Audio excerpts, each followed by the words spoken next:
log of x y I minus E raise to power x cos y j plus k calculate हमने करना है curl of f divergence of f gradient of divergence of f and divergence of gradient of f। तो curl जो है वो cross product निकालना किसके साथ है, डेल क्रॉस f आपने निकालना, इसको डेल भी कहते हैं, नेबला भी कहते हैं। और इसकी वैल्यू होती है कर्ली करली x कर्ली करली y कर्ली करली z।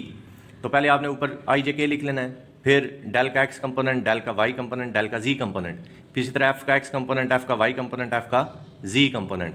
जब 3/3 का डिटर्मिनेंट नॉर्मली सॉल्व करते हैं उसी तरह कर लेना है। ये आई लिख लिया, फिर ये वाली रो और ये वाला कॉलम ये आपने स्किप कर देना था, जो कुछ बाकी है उसका आपने डिटर्मिनेंट फाइंड कर लेना है। तो करली y ऑफ 1 वो आ गया 0 and curl z of minus E raise to power x cos y वो भी आ गया 0 क्योंकि z तो दोनों में नहीं है। फिर इसी तरह अब आपने ये j वाला कॉलम और j जिस रो में आ रहा है ये स्किप कर देना है। आपके पास ये चार चीज़ें जो है इनका डिटर्मिनेंट बन जाएगा, इनको हमने सॉल्व कर लेना है। जब स्किप करेंगे तो करली x ऑफ 1 वो भी 0 आ गया, curl z of natural log of x y वो भी 0 आ गया क्योंकि z तो दोनों में मौजूद नहीं है ना।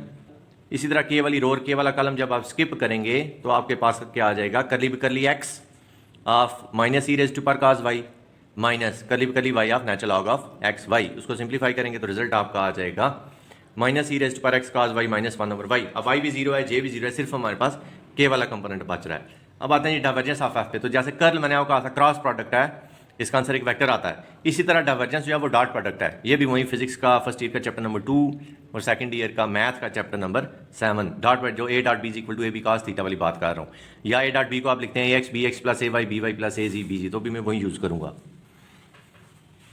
डेल को लिख लिया curl X I plus curl Y J plus curl Z K, और एफ है हमारे पास natural log of x Y I minus E raise to power x cos y J plus K A X B X plus A Y B Y plus A Z B Z, यानी कि curl X of natural log of x Y minus curl Y of E raise to power x cos y plus curl g of 1। ये तो 0 हो गया, इसको partially differentiate कर लेंगे with respect to x, इसको पार्शियली डिफरेंशिएट कर लेंगे with respect to Y.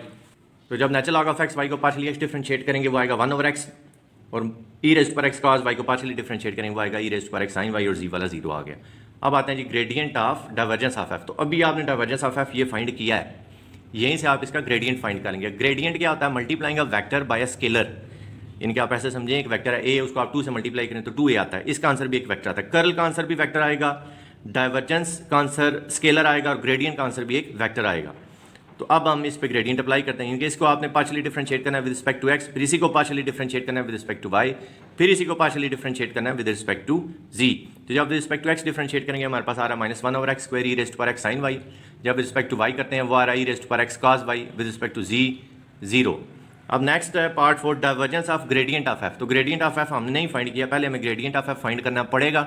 Gradient of f find करने के बाद फिर उस पर डाइवर्जेंस अप्लाई होगा। तो भी मैंने आपको बताया कि ग्रेडियंट जो है वो क्या, मल्टीप्लाइंग का वेक्टर बाय स्केलर, यानी कि f को आपने डेल से मल्टीप्लाई कराना है। तो जब f को आप डेल से मल्टीप्लाई कराएंगे उसका मतलब क्या है कि जो i वाला है उसको आपने with respect to x differentiate करना है, j वाले को विद रिस्पेक्ट टू y, और k वाले को with respect to z differentiate करके आपके पास आ जाएगा 1/xi प्लस ई रेज पर x sin y j plus 0k। अब हम इस पे अप्लाई करेंगे डाइवर्जेंस।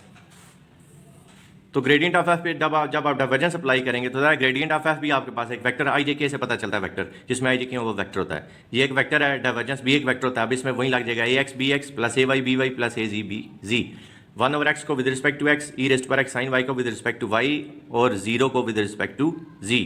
तो 1/x का पार्शियल डेरिवेटिव आपके पास आता है -1/x square, E raise to power x sin y का आता है E raise to power x cos y, और 0 को आ जाएगा 0।